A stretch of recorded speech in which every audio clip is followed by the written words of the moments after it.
ठीक आहे.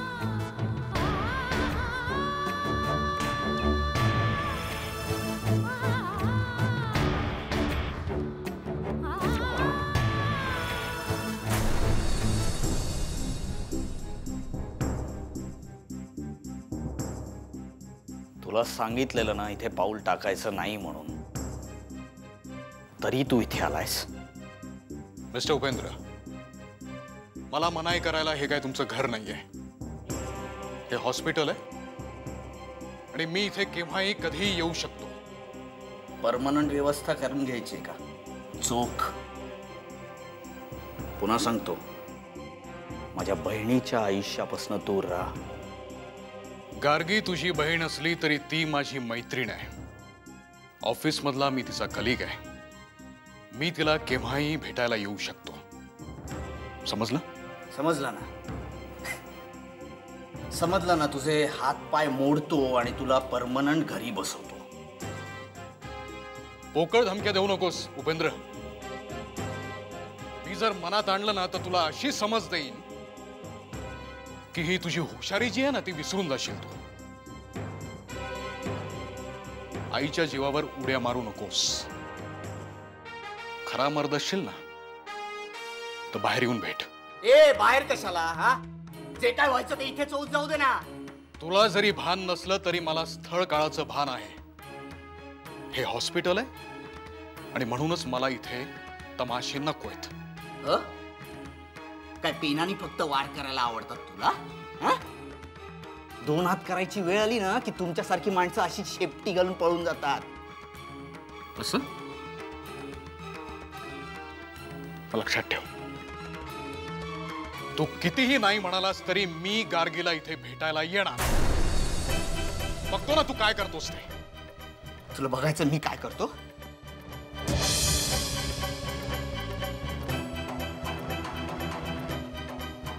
Just stay away from me mister Upendra. मी जर मनात आणलं ना तर काय करू शकतो याची कल्पना नाहीये तुला.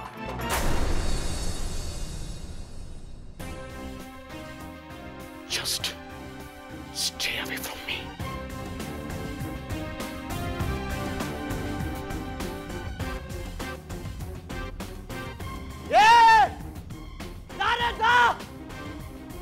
चला हॉस्पिटलला म्हणून तुला सोडलं. माझ्या बहिणीच्या आयुष्यात घ्यायचं नाही. कळलं ना? कळलं ना? याला बोलून काय उपयोग आहे? आमचं नाणच खोट आहे. गार्गी मूर्ख आहे. Emotional fool.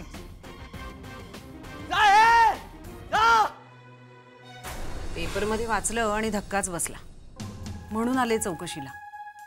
म्हटलं बघावं किती लागलंय. कसलं काय ग? मला सांग, आता हिला काय गरज आहे का लोकांच्या लफड्यांमध्ये नाका खुपसायची? आता त्या माणसांनी काही करू, मुलींना नादी लावून काम देव, नाहीतर त्यांची आरती ओवाळू. हिने उगाच स्वतःची शोभा करून घेतली. तरी नशीब हिच्या प्रेग्नन्सी बद्दल नाही छापून आलं. प्रेग्नन्सी बद्दल? अदिती म्हणजे तुझी नणंद गरोदर आहे ती. तिच्या बॉसचं मूल आहे. काय बाई तरी. अगं परस्पर प्रकरण मिटवून टाकायचं सोडून त्या अनवरस पोराच्या बापाचं नाव काय सांगत फिरते ती? आई हे काहीच नाहीये. ती या मुलाला जन्म सुद्धा देणार आहे. बिन लग्नाची आई होणार आहे ती. कमाल झाली गो बाई. आता बरं चालतं ग तुझ्या सासू सासऱ्यांना. आता नाही का गायकवाडांची इब्रत धुळीला मिळत.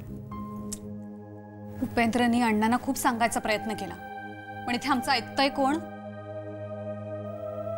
अण्णा आपल्या मुलीचीच बाजू घेत आहेत. आणि सौदामिनीबाई त्या नाही का काही बोलल्या? अगं आई, मम्मा कशा काय बोलतील ग आत्ता? इलेक्शनच्या गडबडीत आहेत ना त्या, म्हणून झाकली मूठ 1.25 लाखाची. But I am very sure एकदा का इलेक्शन झाले की बघ तू, गार्गीला त्या घराबाहेर काढतील. आदिती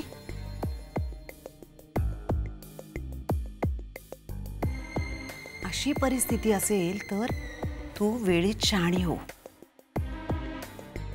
सौदामिनीबाईंचा वारसा तू पुढे चालवू शकतेस असा विश्वास त्यांच्या मनात निर्माण कर. अगं, नुसता पैसा असून नाही उपयोगाचा, सत्ताही असायला हवी. तरी त्या गार्गीची लक्षणं काही ठीक नाहीयेत. आणि तुझी मोठी जाऊ, तिची उडी काही स्वयंपाकघराच्या पलीकडे नाही. तू आत्तापासूनच सौदामिनीबाईंच्या हाताखाली राजकारणाचे धडे गिरवायला सुरुवात कर. आणि वीरेन आणि प्रीतीचं लग्न झालं की अजून एक मोहरा तुझ्या हाती आलाच.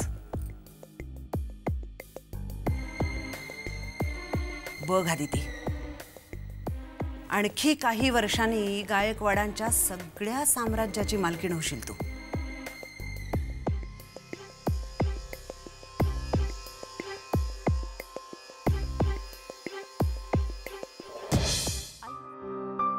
थँक्स नाही. कशाबद्दल? सिद्धार्थला इथे बोलावून घेतल्याबद्दल. तुला माहित आहे, तो जो मिरचंदानी आहे ना, ज्याने माझ्यावर हल्ला करण्यासाठी माणसं पाठवली होती, त्याला अटक झाली.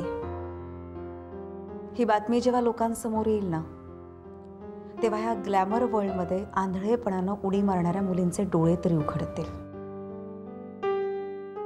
तुम्ही दोघं हे बोलत बसला होतात? मग अजून काय बोलणार ग. आम्ही जेव्हा एकत्र येतो ना, तेव्हा एखादं नवीन पुस्तक, लेटेस्ट इश्यू, जागतिक घडामोडी यावर आम्ही किती वेळ चर्चा करू शकतो. म्हणतात ना, वांग तसा मसाला. असू दे, पण सिद्धार्थ असा वेगळा आहे ना, म्हणूनच मला त्याची कंपनी आवडते. तू आता त्याला बघायला हवं होतंस. किती हळवा झाला होता तो, माहितीये तुला?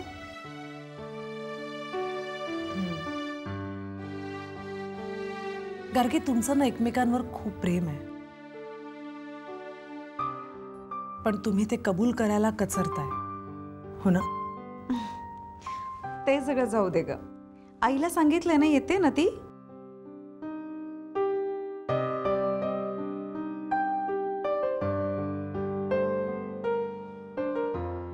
No wonder.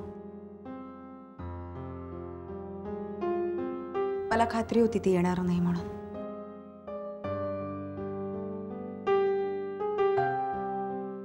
पण तरीही मनात कुठेतरी खोलवर एक आशा असते ना.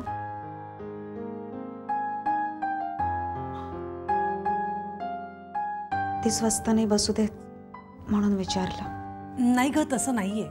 त्यांची खरंच खूप इच्छा होती यायची, पण आता इलेक्शन्स इतक्या तोंडावर आल्यात आणि त्यांचा हा दौरा आधीपासून ठरला होता. नाहीतर आई. हे सगळं आजचं नाहीये ना. लहानपणापासून आज तागायत बघत आले मी. मला जेव्हा जेव्हा आईची गरज होती ना, मला कधीच नाही भेटली ती. जेव्हा बघावं तेव्हा तिची इलेक्शन्स, तिचे कार्यकर्ते, पार्टी, सभा यातच बिझी असायची. एखादी पाठीवर पडलेली कौतुकाची थाप, चुकल्यावर दटावणारे डोळे, आई वडिलांचं प्रेम. आई वडील आणि मुलांमध्ये त्यामुळेच तर बांधिलकीचे बंध विणले जातात. आई राजकारणात बिझी आणि अण्णा समाजसेवेत असे काही रमले की आम्हाला आई वडील असून सुद्धा आम्ही मुलं पोरक्यासारखेच वाढलो ग.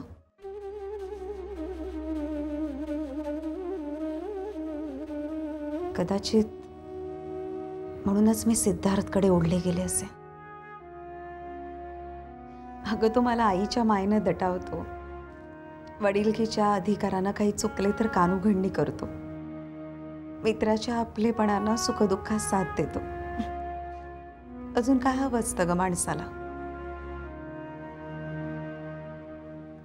एनिवे, जे काही झालं त्यासाठी मी त्याला कधीच दोष देणार नाही. मी जे काही केलंय ते डोळे उघडे ठेवून आणि पूर्ण विचार करून केलंय. And to be frank, I still want him in my life.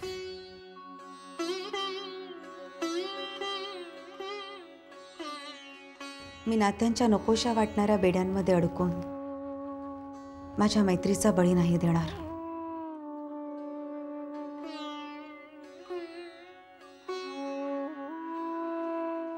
आमच्यात जे काही चाललंय ते असंच चालू राहिलं तरी माझी सिद्धार्थबद्दल काहीच तक्रार असणार नाही.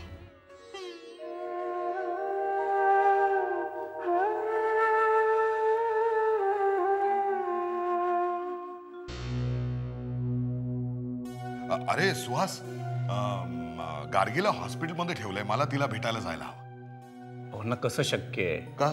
उद्यापासून तुम्ही आमरण उपोषणाला बसताय. हो, पण अरे मला यावेळी तिच्याजवळ असायला हवं रे. हे बघ ना, मीडियावाल्यांनी काय नाही ते छापलंय तिच्याबद्दल. काय वाटत असेल तिला सांगू. मी समजू शकतोय अण्णा, पण अण्णा आम्हाला गरज आहे तुमची. काही लोक तुमच्याकडे डोळे लावून बसलेत आणि अण्णा तुम्ही इथे असाल ना तर मीडियावाले छान कव्हरेज देतील आपल्याला आणि आपले हे सगळे प्रश्न आहेत ना आपोआप लोकांसमोर येतील. तेव्हा अण्णा अण्णा तुम्ही जर ऐका. नका नका ना जाऊ अण्णा तुम्ही.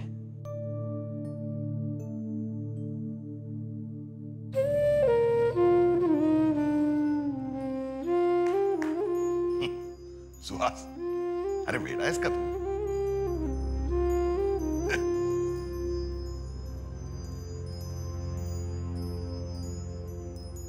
कितीही वाटलं तरी इथले हे सगळे प्रश्न अर्धवट टाकून कसा जाईन रे मी.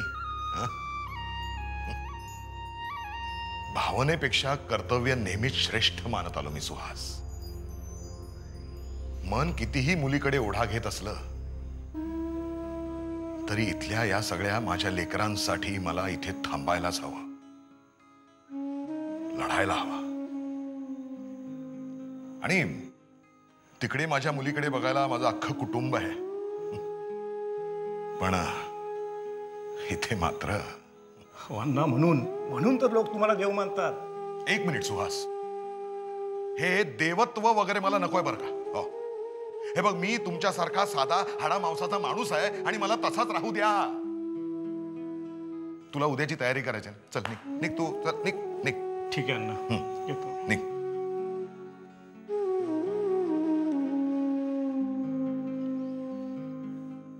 सगळ्या जगावर मायेची पाखर करणारा मी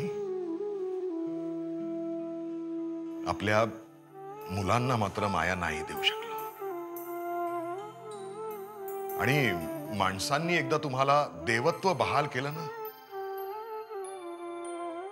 की पुन्हा माणूस होणं कठीण.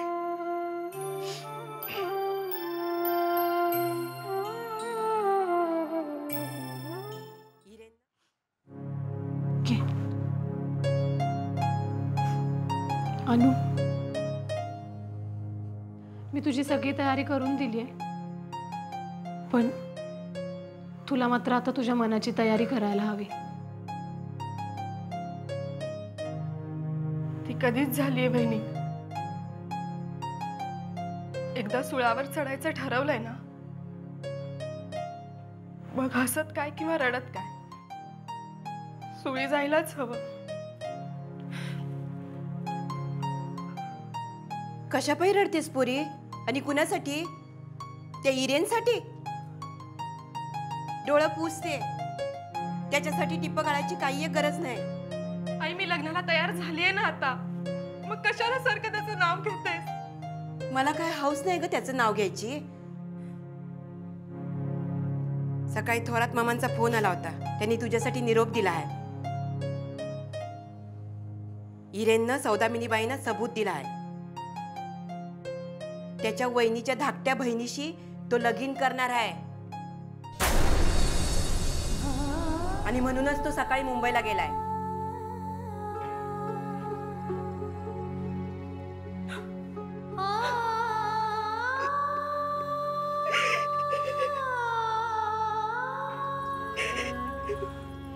शांत हो, शांत हो.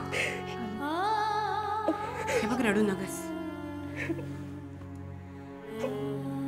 आता इरेनचा विचार सोडून दे आणि विजयरावांना आपलं मान. त्यातच तुझं भलं आहे पोरी.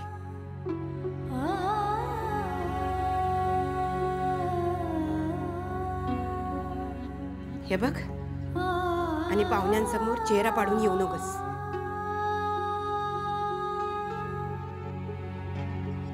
शांत हो.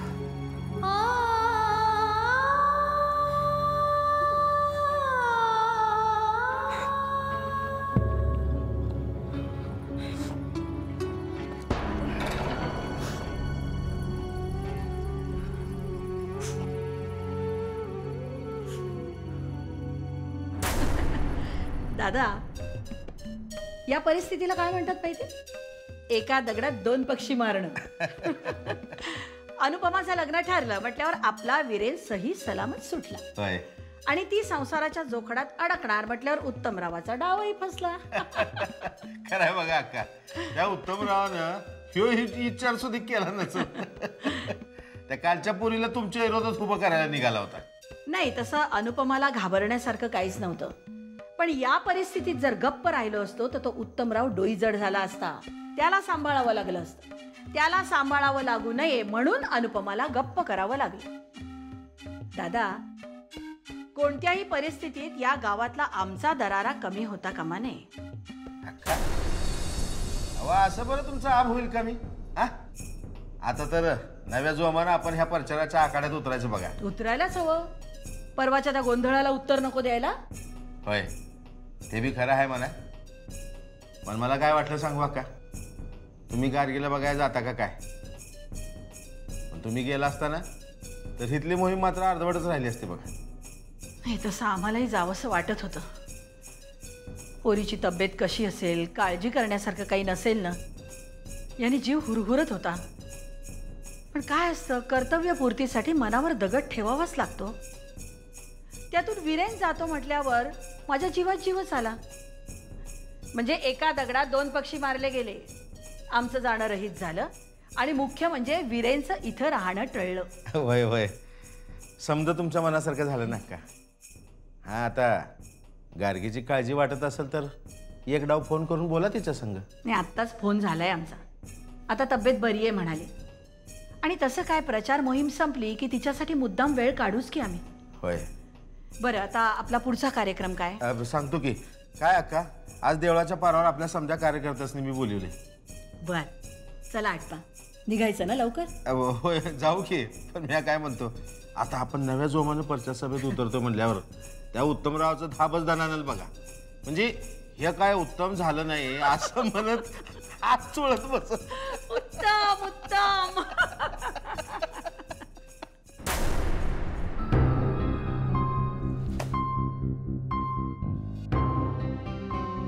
वीरेन मुंबईला गेला वाटतं.